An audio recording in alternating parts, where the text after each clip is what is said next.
రే Jagan, problem లో ఇరుకోలేదుగా? రేయ్ నా సంగతి వదిలేయ్. నువ్వు చేసిన మరికి నువ్వు ఇరుక్కున్నావనుకో నీ మక్కెలు ఇరగదని ఉండేవాళ్ళు. ఎందుకురే ఎంత చెప్పినా వినకుండా రిస్క్ పనులు చేస్తూ నన్ను ఇరికిస్తూ ఉంటావు? వెళ్ళు.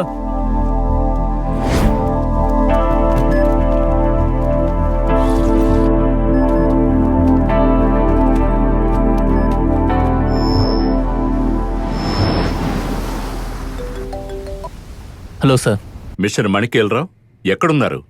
Are you busy? Can I talk to you now? No sir, I'm not. చెప్పండి సార్. మీ రెసిగ్నేషన్ లెటర్ నా టేబుల్కి వచ్చింది. దాన్ని ఫార్వర్డ్ చేయకుండా పెండింగ్లో ఉంచాను. Sir, may know why? మీరు ఒక మేజర్ ఆపరేషన్ పూర్తి చేయాల్సి ఉంది. ఆ తర్వాతే ఆ లెటర్ గురించి ఆలోచిద్దాం అనుకుంటున్నాను. సార్, అమ్మ లేకుండా నా బిడ్డ చాలా లోన్లీగా ఫీల్ అవుతుంది సార్. ఇప్పుడే తనని కన్విన్స్ చేసి బయటకు తీసుకొచ్చాను. ఈ కేసును పూర్తి చేసి వెళ్ళండి. You can leave your child in my house. నా మనవరాల్ని చూసుకున్నంత జాగ్రత్తగా చూసుకుంటాను. సార్, అది... hope you listen to me. Okay sir, I'll be there.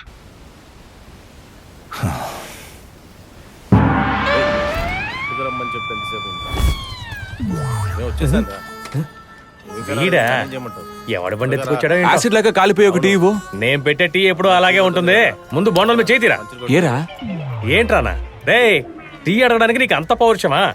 ఎంతవరకు 200 బిస్కెట్లు తిన్నావు, 201 టీలు తాగావు. వాటన్నిటికీ డబ్బులు ఇచ్చేసి నిన్నటి బొండల మీద చెయ్యి. అవునరా, అందులో 100 టీలు పూసుంటాను, 205 బిస్కెట్లు కుక్కలు కేసుంటాను. నేను నీ ఫ్రెండ్ జగన్ గురించి మాట్లాడలేదు. నా డబ్బులు ఇచ్చి చేయబెట్టరా. సరే, ఒక బోండా తీసుకుంటాను. అలా ఫోటోలు చూసి చేయబెట్టరా చూద్దాం. ఆ నిజాయితీ పరుల మొహాలు చూసి చేయబెట్టి చూద్దాం. ఒక బోండాకి ఎందుకు వాళ్ళ మొహాలు చూడాలి? అయితే ఆధార్ కార్డు ఇవ్వు. ఒక బోండాకి ఆధార్ కార్డు కావాలా? ఇలాంటి ప్రశ్నలన్నీ నా దగ్గరనా? మిగతా వాళ్ళు అడిగితే ఇస్తున్నావు కదా, తీరా బయటికి. చల్లారిపోయిన బొండాలకి build-up ఇస్తున్నావా? నాకు తెలుసా? రేయ్, చిరిగిపోయిన చింపాంజీ మొహం. ఏంట్రా? ఇదిగో ఈ పెద్ద నోటు తీసుకుని నీ ఆరిపోయిన బోండాలు ఒక ప్లేట్ ఇవ్వు. నోట్లో పెట్టుకుంటే వాంతి రాకూడదు, అలాంటివి ఇవ్వు. రేయ్, ఏంట్రా పిండి బిస్కెట్లు, బంగారు బిస్కెట్లు లేవా నీ దగ్గర? ఫ్యాక్టరీ వాడితో చెప్పి చేయమంటాను. ఆ పని చేయి ముందు. రేయ్, ఈ చింపాంజీ మొహం దగ్గర అప్పు పెట్టి టీ తాగాల? నీకేంట్రా అంత కర్మ?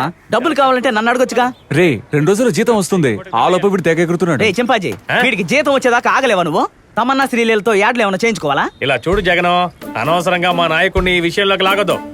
3 నెలలుగా హెయిర్ స్టైలిష్ చేయలేదురా. ఏరా, కొండ ముచ్చుకు పేలు చూసేవాడికి కూడా హెయిర్ స్టైల్ కావాలా?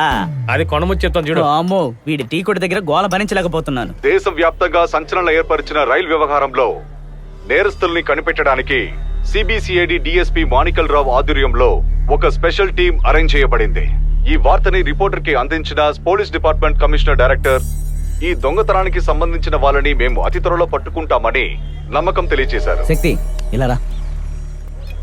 రే ఇలారా, ఈ మిగిలిపోయిన టీ తీసుకెళ్ళి వాళ్ళకి ఇవ్వు. తీసుకెళ్ళరా.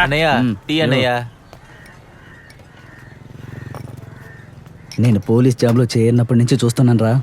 వాడు వాసన భలే పసిగడతాడు రోయ్. నువ్వేదైనా చేసేటప్పుడు కొంచెం జాగ్రత్తగా చెయ్యి, సరేనా? అనుకున్నాను చూసేస్తాడని. రేయ్, ఏంటిరా ఇది? డబ్బులు కరెక్ట్ గా తీసుకుంటున్నావుగా, మరి ఏంట్రా ఈ టీ? చక్కర్లేదు, టీ పొడి లేదు. ఏ 4 టీ తాగిన తర్వాత 5వ అడుగు నువ్వు టీ తాగవా? వీడు తాగి బతికే ఉన్నాడు కదా. రేయ్, నువ్వు తాగరా. మోహన్ చూడు, మోహన్ అచ్చం కొండ ముచ్చలాగే ఉంది.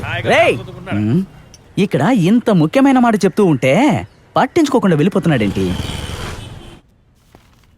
సార్, రండి మిస్టర్ మణికేల్రావు. ఏంటి కాలేజీ కుర్రాళ్ళ గెడ్డం, చెవి పోగు? డిపార్ట్మెంట్ రెసిగ్నేషన్ ని యాక్సెప్ట్ చేస్తుందని డిసైడ్ అయిపోయారా? Sir. Please SIT down. Thank you sir.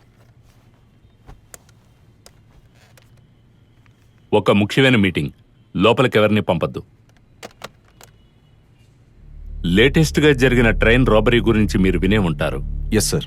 ఎంతవరకు ఆర్పిఎఫ్ హ్యాండిల్ చేస్తున్న ఈ కేస్ ఇప్పుడు మన చేతికొచ్చింది. And you are going to handle this case. Sure sir. And you know, media ఈ కేసుని చాలా డీప్ గా వాచ్ చేస్తోంది. వీలైనంత త్వరగా ఈ కేసు క్లోజ్ అయ్యేలా చూడండి. తప్పకుండా sir. Okay, now you may go. Yeah sir, I'll take leave sir. All the best.